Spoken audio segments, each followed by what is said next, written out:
Drunk, the podcast. Oh yeah, it is our second podcast, and we have a great guest here today. We've got Dewayne Beamon, aka Mr. Stop Running. Thank you for joining us. Oh, thank you for having me. And because the podcast is called Punch Drunk now officially, we have my friends from El Silencio Mezcal hooking us up here. I've got a simple margarita, because that's just how we're going to roll today. That's how y'all roll it. But I understand, sir, since you are a high-level athlete, you do not drink. No, I don't. So you will not be partaking in this amazing mezcal out of Oaxaca, Mexico. Yeah. But I can't let you get by without at least smelling it. Okay. Because you've got to smell the smokiness. It's 100% agave. It's pretty good stuff. Oh, it smells very good. Smells very good? Still a no? No, still a no. He doesn't drink, but you're missing out because this is really good. It's called El Silencio, but El Silencio. I really don't ever stop talking, so let's just continue on. Thank you so much to my friends over there at El Silencio for hooking us up with Punch Drunk here to help us get Punch Drunk. Yes. First, you have to explain the name, Mr. Stop Running, because I think an athlete, you would never stop running, so how did the name come about?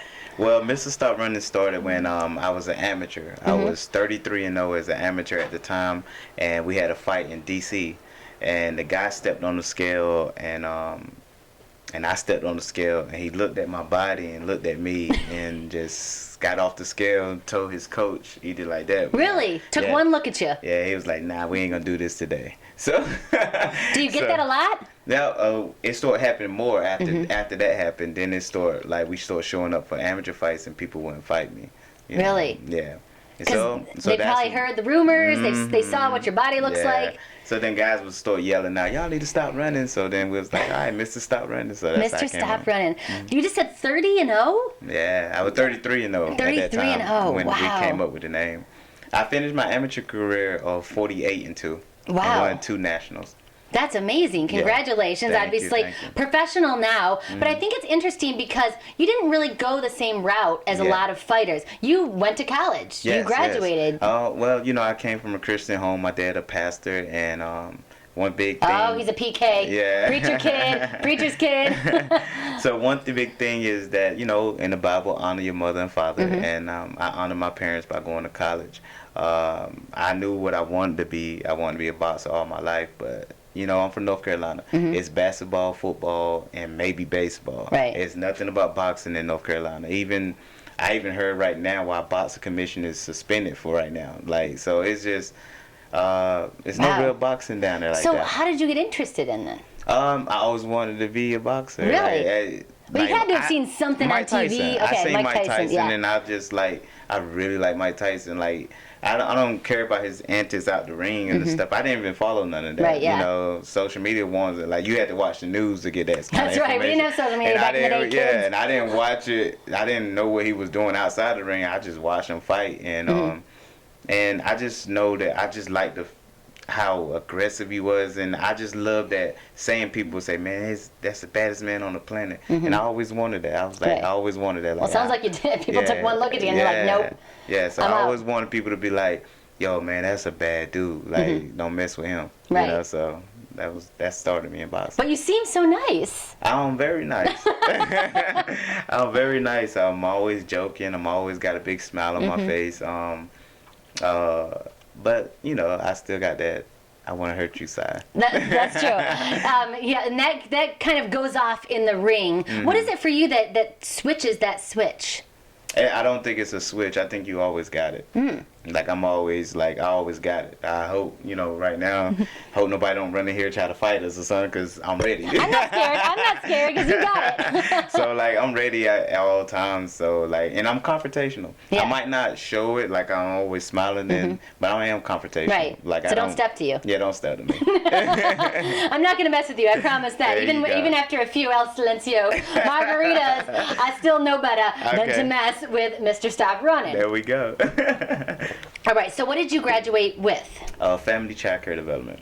Family Child Care Development. Is that something you see down the road, or is that all for your mama? No. Well, I just kind of looked at the field where we needed more men at. I just feel like, especially black men. I think it's not that many, because I know when I finally did finish and everything, I had a ton of job offers. Right. Like, because I don't know, and I think mainly because I was a Black American too. Right. You know, male. So.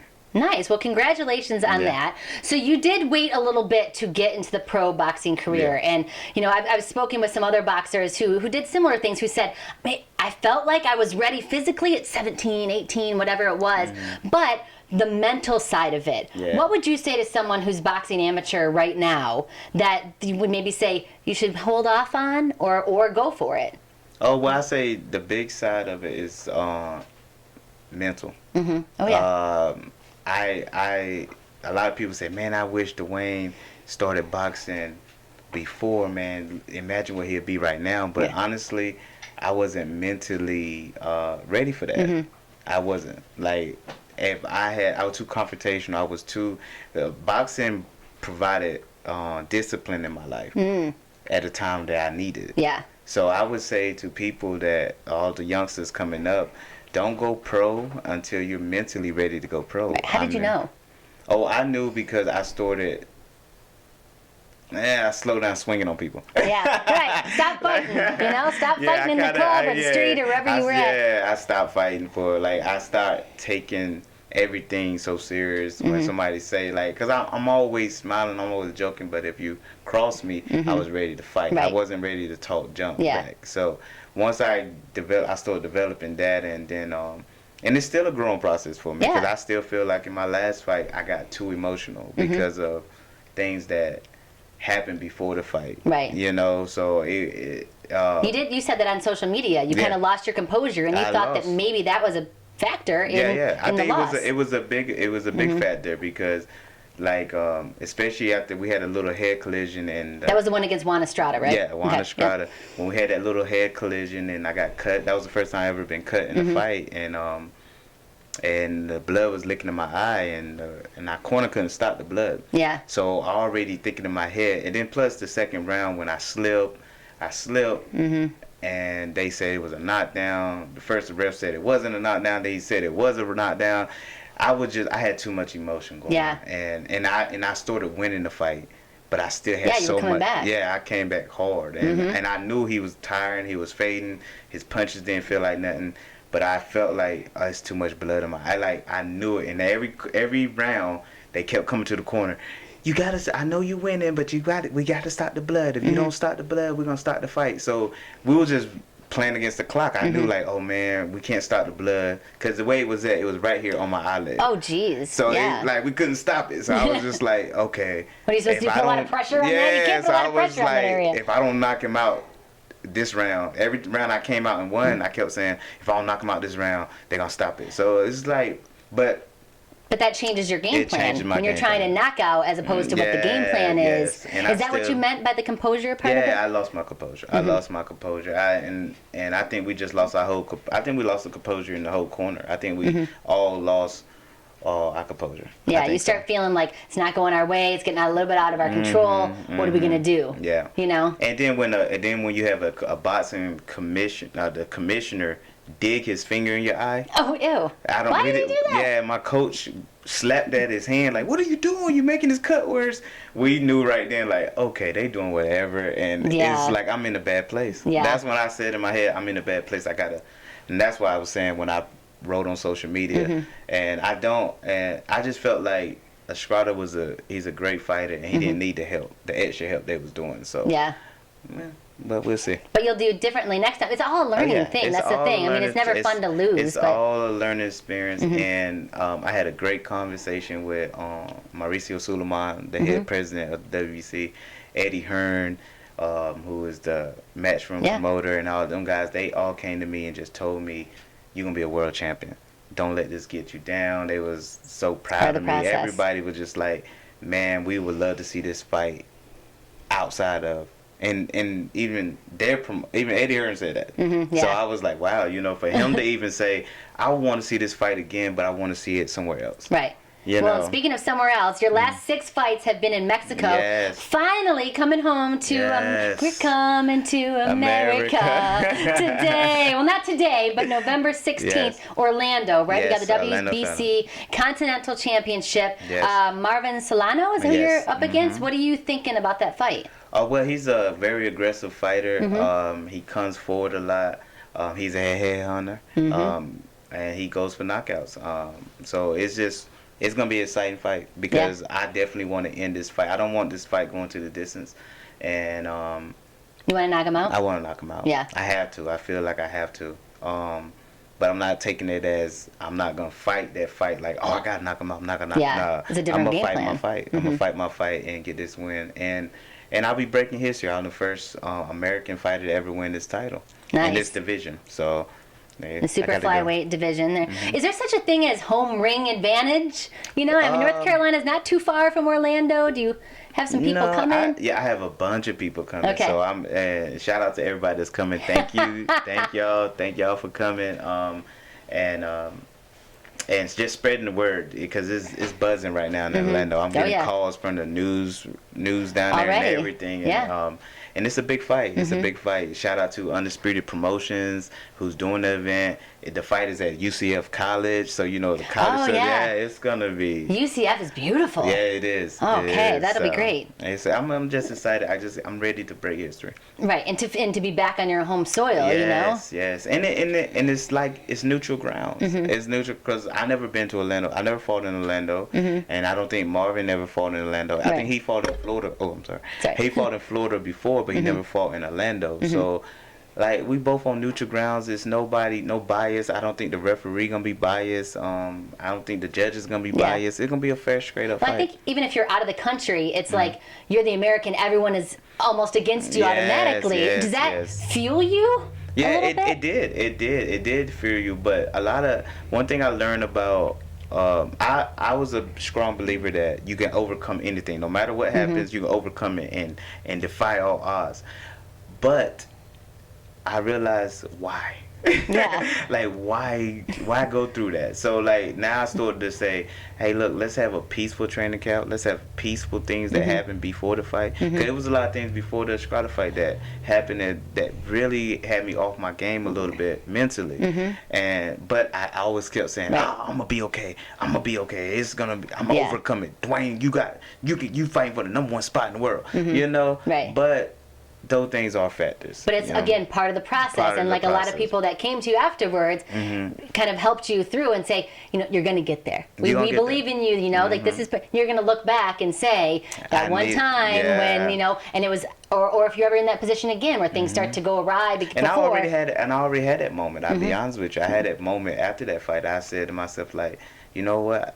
With all the great things that's been happening since then, I said, maybe they wouldn't have been happening if I had won. So like a lot of things that that happened that I'm thankful for, that I'm already seeing like the other side of it, the other side of the fence. Right. To say, yes. You know, like maybe it was part of God's plan or the universe or whatever it is that you believe in, that you had to go through that pain. I had to. Yeah. I had to go through that pain and I had to go through that adversity and I had to see the other side of boxing. Something, shout out to Armando, that always told me, like Armando and other people always told me there's another side of this boxing that I never really saw Like for what? myself personally, like some of the dirty side, the dirty tactics and some of the dirty stuff that happens, you know, because even with the last fight, we signed for an American referee. Yeah. That referee was not American. Yeah, and what are you going to do? You show up and you're not going to do the fight then, right? Yeah, exactly. But you're going to fight anyway, so but that's another dirty tactic. It's a lot of little things that you see, that you hear about other people going through that you don't know about, and then you go through it yourself. Like even I want that time when I fought Martine and I got poisoned before the fight. You know. What? Yeah. You got poisoned? Yes, I had C. diff. I didn't even know what that was. But I don't know what that is. Yeah, so I ate where they told me to eat at voucher, and next thing you know, it put me in the hospital. The food, yeah. Stop it right now. But that's part of the game. That's part of the game. And I felt dead in that fight, but I still overcame and won. And then they said they gave him the decision by 1 point. But the pretty thing about that, Jim Lanley was there, and he tweeted or whatever he said something to him like that wasn't a fair decision. Right. And they instantly rematched that fight, and I broke his nose in the rematch. Well, So I'll drink to that. yeah. I'll drink to break his nose. All right. So like, but I need to see that. Yeah. I need to see that. I was in North Carolina 14-0 and 13-0, and I was seeing all the good things about it. Right. And I was seeing all the all the praise and all the praise, yeah. and I was seeing that, and I was just like, wow, you know, like boxing is great. And then I come to the West Coast, and people were telling me, you know, that it's not like that, and they were just telling me so many stories, and I didn't think, nah, that's y'all. Like, okay. But it did happen to me. Yeah. Certain stuff did happen. Antonio Tarver told me a lot of things that I was like, no, but it did happen to me. And it's good to hear that for younger boxers, Yes, too. yes, I mean, because they might be thinking the same thing. Everything's good, or I'm good, or I'm talented, and that's all I need. Yeah, let me say, that's a message to you younger boxers. I mean, things are very smooth when you get to 10-0. I mean, smooth selling, you know. Like, I if you look at my record, though, I went the harder route than a lot of these guys did. Like, I fought some really tough guys. And these guys nowadays are 10-0 fighting guys that ain't. The cupcakes. Cupcakes. No win. none of them had a winning record, you know. But I'm telling you, even at the next level after 10-0, you're gonna start seeing some certain things. Yeah. You know what I mean? Even that, and that's being signed and unsigned. Because I've been through the unsigned stage. I've been through the signed stage. Right. You're gonna start seeing things. Right. You know what I mean? So. And part of the thing that Armando's really passionate about, who started GSS and Best in Boxing, is helping the younger fighters. I mean, that's what the whole thing started as, was to shine the light on people who weren't getting that attention. Yes. You mentioned that you were your own promoter for your first, 14 fights, you 12 said? fights. 12 fights. First thing. So, how did that come about? Well, and how did you do it? I decided to do it off my first amateur show when I had that many people come out. How many? 700. 700 people came to your... so many people came out, and they was always talking about Beamon this. So when I did that, I was at this show at this promoter from North Carolina. They always say he's like a chingy promoter, you know what I mean? So I heard him say to a fighter, because this fighter was lying to him about how many tickets he sold. He said, man, this fight got to happen because I got 100 people coming out. And he looked at him, and he didn't know who I was. Yeah. Remember, I was just an amateur. Yeah. I was just standing there. And he turned to me and said, let me tell you this. He said, if you got 100 people coming out to see you fight, you don't need nobody like me. And when he said that, that gave me an idea. So I said, what about I be my own promoter when I graduate? When I finish boxing? Yeah. Because I had a lot of offers. I had a lot of offers about come sign here, sign there. But I knew that I can dominate the you draw North a crowd. Carolina. Yeah, you draw a crowd. And I could draw a crowd. So like, and I didn't, and you know, I don't my frame don't look like other boxers. So until you take your shirt off and the guy in the weigh-in is like, nope, I'm out. So I decided, I said, you know what, my body's gonna be my marketing tool, and I'm gonna try to monopolize North Carolina, and I did. It was successful for a time period, and then, I had what's the word? Saturated? I kind of saturated. Yeah. Right. It was time to move on to the next level. Move on. So you went pro. What do you think is the most surprising thing that, as a boxer, that you were like, oh, I didn't know it was like this when you're pro? Oh, when I came over here. Yeah. when I fought out the country, that's when I realized, like, oh wow, I didn't know that. Every fight in Mexico, the referee was literally against me.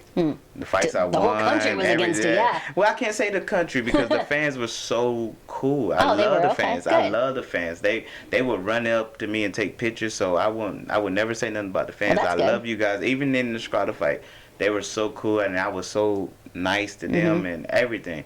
But every fight I had over there, overseas, the referee was trying to, like, I don't know, just give an advantage, trying to give the other guy advantage. Yeah, I remember one time I knocked the guy down, and he literally told me to shut up, stop punching, and pick the guy up.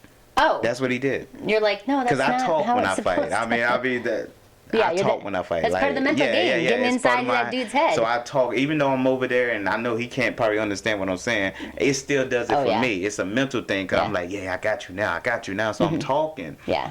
And he told me, and literally the Mexican fight, the referee don't even know. I didn't think he knew any English. Right, what you were saying. But he told me to shut up. Wow. I'm going to take a point. Did he say, Silencio? I'm just saying. No, he used per English. He said, shut up.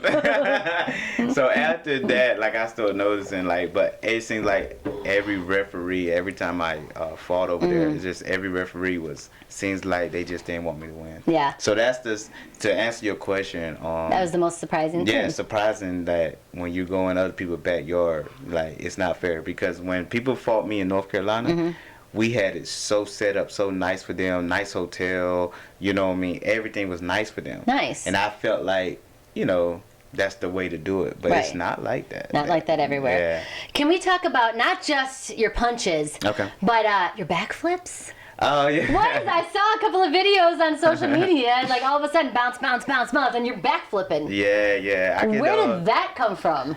Oh, that's from Farmville, North Carolina. Shout out to Farmville. Like, that was our pastime. We used to flip. Like, we used to do a bunch of backflips at How old were you when you started backflipping? Oh, sure. I think like 10. Really? Yeah, I was able to do backflips at 10. I was very athletic. I could dunk when I was back in the day. Really? I don't think I could do it no more, though. Back in the day. How tall are you? 5'5". Exactly, and he can dunk. That's what I'm saying. Like, the boy can jump. Yeah, he can backflip. Yeah, we were very athletic. Like, we was very. In college, I ran a 4.38. Wow. You know, so like, we just very fast. Like, we're just athletes. That's amazing. I mean, that's everything. You're born with it. Because I actually was a gymnast most of my life. When I saw your backflips, I'm like, that's actually really, really good. And that's that's one thing that I forgot when I came over here and started fighting in Mexico. I started fighting like Mexican fighters. No offense, I started fighting like them. I started not using my athleticism. Not using my quickness. I was trying to overpower everybody. You know what I mean? Because I kept thinking, oh, they're gonna. My composure. Right, yeah. You know what I mean? I was thinking, oh man, they're gonna screw me on the cards. They're gonna do this, I gotta. And I shouldn't. But instead you need to stick to your own plan. Stick to my your own game. plan, relax and fight like I wanna fight. And that's why Orlando, Florida, y'all gonna see that. Yes, November 16th. That is so exciting there. I can't wait for that. And we've got lots of Best in Boxing coming up. Best in Boxing is gonna be on December 13th, possibly December 7th, so we will keep you updated on social media there. Best in MMA is coming up. Do you watch MMA? I don't. Okay, so MMA, Best in MMA, you need to watch it November 30th because it's going to be on all the streaming sites here. So that's really exciting. And then December 21st, we've got the Best Awards coming up too. So a lot of things coming up. Oh, nice. How did you get involved with Armando, with GSS, Best in Boxing? Oh, well, I came to the West Coast and I was just training and I was going to I was creating a little name out here in Vegas. Like, I was going to Mayweather Gym just beating up people. Like, I didn't have no coach or nothing. So I was just train on my own and just spar. Right. So that's what I was doing. I was sparring bigger guys and all stuff like that. And then I ran across Armando and I told Armando my situation. Yeah. He looked me up and he called me and told me, he said, man, I looked you up, and he said, man, you fought some really tough guys. Yeah. I bet people don't know this. And I was just like, yeah. Like who? Like who? Like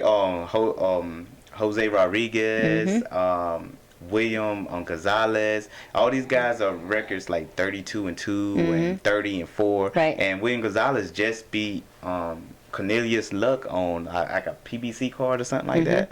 So people didn't want to fight him, you know what I mean? And he said he'll fight me, but I had to come to 126. And I went up there and I beat him. Stopped him in the 5th round. So after that, like, my name was just buzzing then. So like that's why I beat Christian Esquivel. I was just beating all these guys when they was at their peak, Now I don't know what they doing now. So, but I was beating these guys that I shouldn't have been beating. Right. So yeah, if you just look at you on paper. Yeah. On paper, I shouldn't. On paper, I shouldn't have won my first 12 fights because everybody I fought had way more experience, more fights, ranked higher than me, and I just did it. What is it about you? Because that's how I fought in the amateurs. When I as an amateur, my first amateur fight was against a kid that was 8-0 as an amateur. Yeah. And I beat him. Right. So after that, they were just really matching me up. Like, I remember being 20-0, and I fought a guy, Fidel. I forgot his last name, Fidel something, but he was 88-6 as an amateur. And I only had 20 fights, and I beat him. Nice. So it was just I was just beating all these fighters with 100-something fights, and Right. I was just beating them. Yeah, and that's some good advice too. I mean, if you're an amateur, you got to make a name for yourself. You got to make a statement somewhere. A lot of kids want to have that 10-0, like you said, because it's different after 10-0. You want to have that record, but if you're beating cupcakes, you want to go through something. Like you want to go through some kind of fire before you get burned. So let me say that to all the youngsters out there, because I was trying to school a lot of the North Carolina fighters, because I told them what was going to happen. You know, I told, as soon as I left, my promotion team stopped, because I was helping a lot of fighters get their little wins up, and they was fighting cupcakes. You know, but I told them I needed to put in somebody a little harder with you guys to help your career out, but they didn't want to do it. They'll just say, no, just pay me whatever. I just want to take a fight like this. And they was 15-0 sounds so good. Yeah. And they was fighting these really weak fighters, but when I left, and I took my promotion team and I left the area, I told them, like, y'all all gonna be losing. I told them that was my opinion to them, and they got offended, whatever. But if you look at them now, they all have a bunch of losses. One of the fighters from North Carolina got knocked out of the ring by Cassius. It was on Top Rank show. It was horrible. You know, and he was from North Carolina. It set us back a few centuries. Well, I think he probably woke up, didn't know what century he was in. But you know, like you said though, you kind of have to go through that to realize either A, this is something I want to do and I'm willing to fight through this loss or fight through this, whatever it is, or B, it's not for me. You know, and because you come to that point. That's what I did my first pro fight. I was fighting a guy named Jesus Gonzalez, and he just went the distance with a undefeated fighter that was like 14-0. Okay. So, and I'm about to fight him for my first pro fight. You know, and I remember getting a call from a guy. I don't know if he still worked for Top Rank, but he was working for Top Rank at the time. He said, "Hey man, I had Jesus. I seen Jesus fight twice. He's a southpaw. He's awkward, and he really can fight. This shouldn't be a fight that you should take." I remember him telling me that. He called me like 4 times. Telling you not to take it? Yeah, don't take the fight. Don't take the fight. Trust me, Dewayne, you messing up your career. That's not how you want to start your career off. And I told him, this is a true statement. I told him, well, listen, if I can't beat a guy like this, then I'm wasting everybody's time. And I don't want to waste people's time, and I don't want to waste people's money. And he said, okay. And I knocked that guy on the first round. I knocked him out.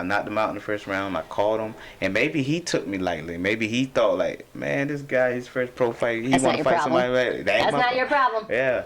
But he was fighting hard. Once I hit him, in the beginning, I remember shooting a jab, and I saw his whole face expression change, and he was like, all right. But I got him in my fight. I started talking to him, and then he came in and I love the mental game. That's my favorite part of any sport, I think. I grew up watching Detroit Pistons and Bill Laimbeer in everybody's ear all the time. I mean, it must have been so annoying, but my dad and I would sit back and watch him just mess up their games. I mean, Scottie Pippen and Jordan and everybody, it affects them so much. And I even started doing that a little bit, you know, T-ball. You know what I mean? They're like, Courtney, you can't talk trash. She's 6, you know. But still, I mean, it has such an effect. And you're talking about, you know, we just talked about that.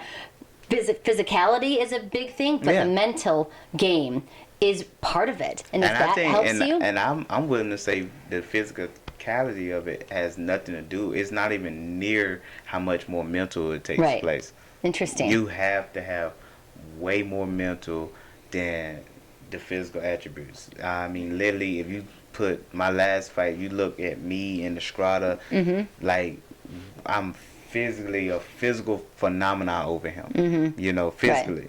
You know, but while we was fighting, I saw how mental he was. How mental he was. Was it? He was fading He was fading, and he was looking, and he knew, this is how I stay in the fight. If I do this, this is how I saw it. And I saw it, and I saw it, and I was just like, man. And I was saying in my head, okay, but I still can break him down if my eye just hold up. You know?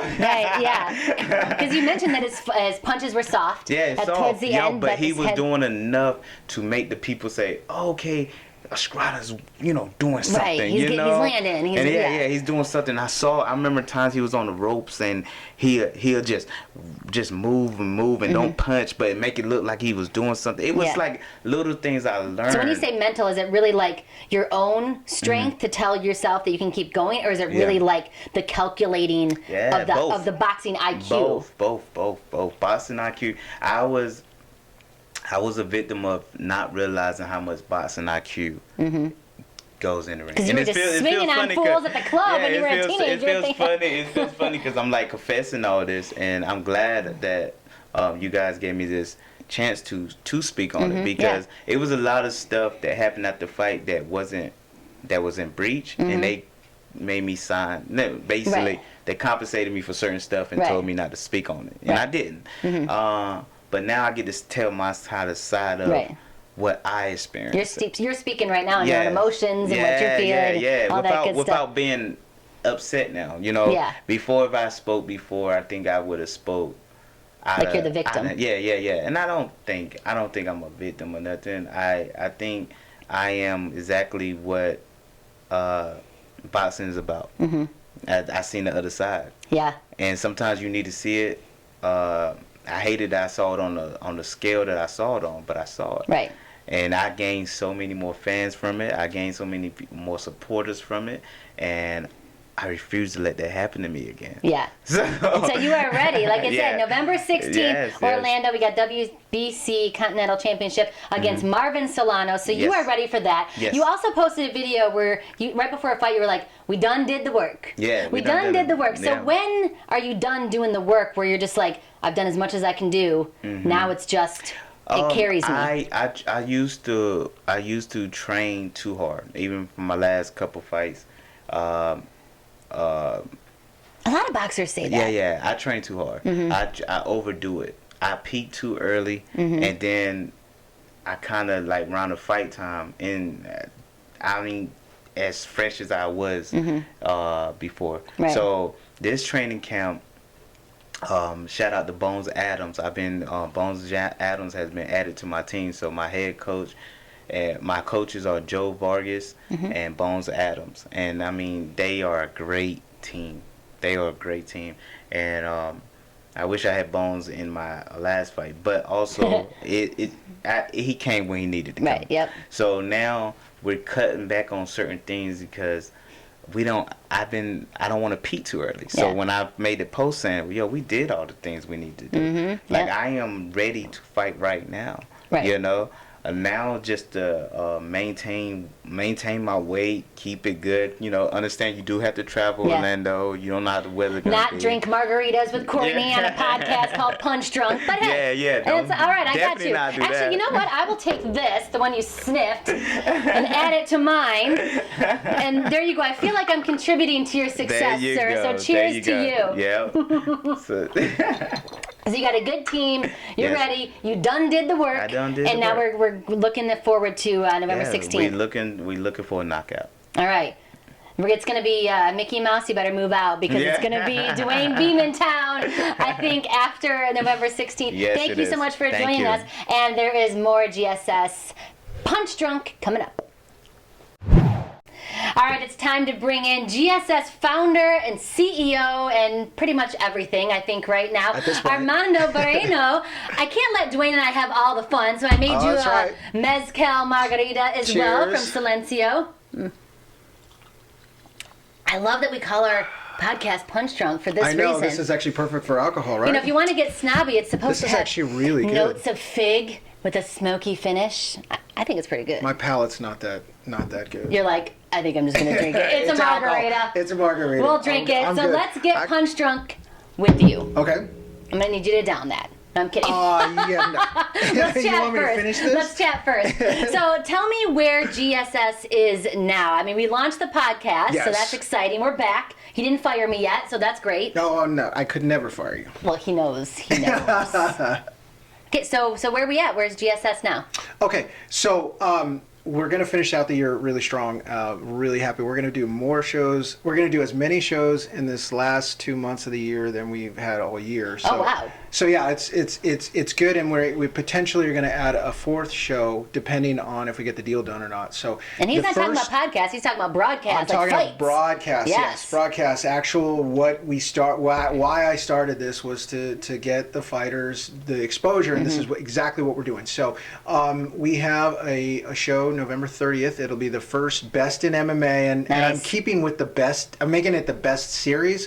So we'll do Best in MMA, Best in Boxing, Best in Muay Thai, depending on what other sports we get into. Nice. We'll Can we do Best in Podcasts? I'm just saying I'd like to nominate myself and you and all of the crew here. Well, we're gonna have a best podcast. We're gonna have a best award show, so that's something can I host new. it? Yes, you can. Yes, you can. Boom! See, that's how you get jobs, people. You just tell your friend, I'm doing this. I'm showing up, giving the microphone. It was totally random. So a promoter that I work with, Saul Rios, who is he's the owner or CEO of Border Steca Boxing. He approached me and he was like, "Hey Armando, let's do an award show for the fights that we've had." And so primarily he is our main promoter that we work with. So we have a lot of fights under his banner.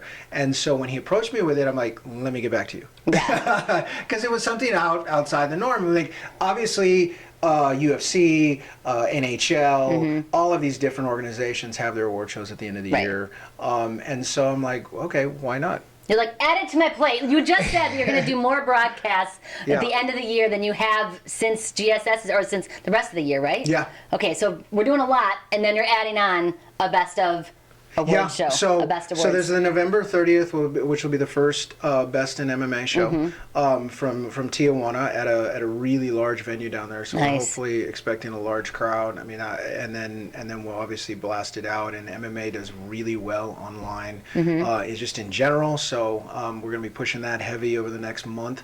And then December 13th, we have another Best in MMA. Best in Boxing show. And then December 21st, we're going to have the Best Awards. And then potentially December 7th, if I'm able to get that deal done, we'll have another Best in Boxing. So yeah, we'll finish out the year. We'll finish out the year strong. So it's a lot. Well, cheers to that. Yeah, a lot more. I can see it in your eyes. It's exciting, and you're also like, oh man. Yeah, it's a lot, but this is why I signed up for it, right? Well, that's amazing. So, okay, December 7th, we're in the process possibly of doing Best in Boxing, just to recap. Best in Boxing definitely happening December 13th. Yes. And then before that, Best in MMA, the very first broadcast, November 30th. Yes. That is so exciting. Congratulations. Yeah. And then the Best Awards, December 21st, which I'm now hosting. Heck yeah. You and so Pablo Flores, who is an amazing ring announcer. I love Pablo. He's not only a great ring announcer, he's a bilingual ring announcer, so we're able to use him in the US and in Mexico. He's just a great guy. So to be up there with him, I was gonna say, are you sure you want him and I together? No. He's a super awesome guy. It could be we could just take over and it could go a that's little what rogue. I want. Because look, it's gonna be in front of a live audience. We're setting up the venue now, so when we get that, I'll announce the venue, and then it'll be we're hoping for a packed house, because now that we have the Best in MMA show going, because originally it was just going to be all the boxing stuff, but we're adding a Best in MMA. We're going to have that show before the December 21st show. So why not throw the MMA in there? So we'll have a couple awards for like Fight of the Night, or and then Fighter of the Year, which is only one. So we'll the guy that stands out the most, we'll throw That sounds awesome. So it's small, but that's how you start, right? Right. You got to start. Exactly. So throwing out content. Well, and talking about where you start, I mean, it's not just the business here, but the business for a fighter, too. I mean, we just heard Dewayne talk about what it's like to kind of move up the ranks, what you have to do to make it. Yeah. So you're really kind of creating value, not just from broadcasting the fights, but helping to teach some of these younger boxers. You have people reaching out to you on social media all the time, and you have to learn the other side of the business, which is a business. Yes. Well, first, to go to your first point, the setting up, and the reason I did this was to be able to bring exposure to fighters that aren't signed, because a lot of people outside of the sport of boxing don't realize that fighters that aren't signed, they either have to find a manager, rely on their family, or go out and raise the money themselves in order to fight. So they're professional fighters. So in most people's mind, a professional means you're being paid. Right. Well, not in boxing. And not in MMA. Right. If you're not signed by a promoter, that you have to go out and find the money in order to pay to be on a card. Because the way the promoters on the lower end work, they charge the fighters to fight. Interesting. You know, they'll have a couple fighters from their stable, which they pay for, but they'll leave 4 to 5 slots on that card for fighters to pay for. So down in Mexico, that's why so many fighters, even like Devin Haney, world champion, he had 11 fights down, I believe it's 11 fights down in Mexico, and it's really inexpensive. It's about $750 per fight. Okay. So that means that covers your medicals, that covers the fee for the promoter, and then it covers the fighter that you're fighting. Now, a lot of times you're fighting the garbage collector or, you know, the gardener, but you're going down there and paying for it, so you definitely don't want to lose. So you're not, and it's a corrupt system, but it's the only way for these fighters to get the exposure, or to get the repetition to build their numbers. Now, what I'm doing is I'm attempting to bring a light in this world and bring exposure so that they don't have to dwell in the beginning stages of the sport anymore. Right. So with Best in Boxing and then Best in MMA, we're giving them a global audience. And so the value that we're giving to them is far more than what other organizations have done. You're shining a light on that undercard, like all of those fights that never are seen on television or broadcast anywhere else. Yeah. And because of that, it's opened the door for a lot of fighters to reach out to me. So I have amateur fighters contacting me through Best in Boxing and Global Sports Streaming on Instagram, because that seems to be the the platform of choice for everyone. And then I give them my cell number. I send them my cell number, and then we text and we have conversations. Most of it's via text, but it's conversations about what do I do in the sport. You know, it's really surprising to me how little they know about the business of boxing. Well, how are you supposed to know when you're from a small town, you're just training, you like the sport, you don't know that you're swimming with sharks. Yeah. And there's no educational, like, you're learning on the job. Yeah. I mean, really, you're all it is learning on the job, and those mistakes that they're making have consequences, because you are dealing with a lot of sharks out there that see these young kids that don't know any better, that sign them to these ridiculous contracts, and because they're fronting the money, they're getting 30% of their take down the road. So in no other sport does a manager take 30%. I was going to say 30. Like usually it's 10, right? No, well, for your agent. If the NFL, if you're an agent, NFL agents, I believe, is like 2 or 3%. Right. So it's 30 is a lot. 30 is a lot, but they justify it because they're fronting all the cash. But then again, I mean, 30% return on anything, that's big. Yeah. I mean, once you reach those stages where you're making real money, and there's the risk to them. A lot of times the fighters don't make it to that level, and it's just wasted money. But at the same time, it's a terrible business model. Yeah. And so hopefully with what we're doing, we're a small organization right now, but the idea is obviously to grow and be impactful.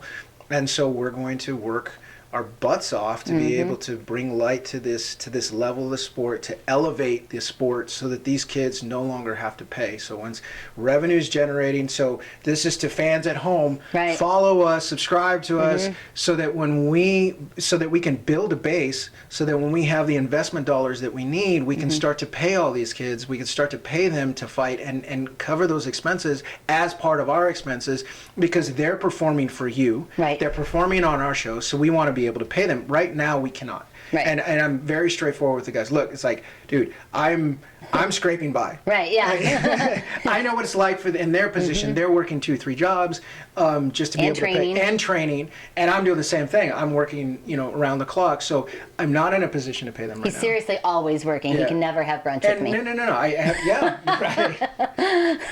all of that fun stuff. That's out the door. I know, you're so not fun anymore. You became a CEO and you're just not fun anymore. No, I don't. You're all work. I get invited to go out. I'm like, I can't. I can't. I'm working on stuff. One, I either can't afford it, or two, I'm working. Right, but I know that you're so passionate about it, which is so great, and I know that some of the fighters are so happy with that because, like you said, you're shining the light on this kind of dark area where so many people are trying to dig themselves out of or fight themselves out of, and you're really shining a light on those. So thank you for that. I'm sure a lot of people want to say thank you for that, and I know that GSS will just continue to grow. Best in Boxing and Best in MMA now will continue to grow. So we may be drinking Silencio Mezcal, but we do not want you to be Silencio. Follow us, interact with us on Instagram. We've got at GS Streaming. I'm at Courtney Perna. We got at best_in_boxing as well. So check us out on there, and cheers.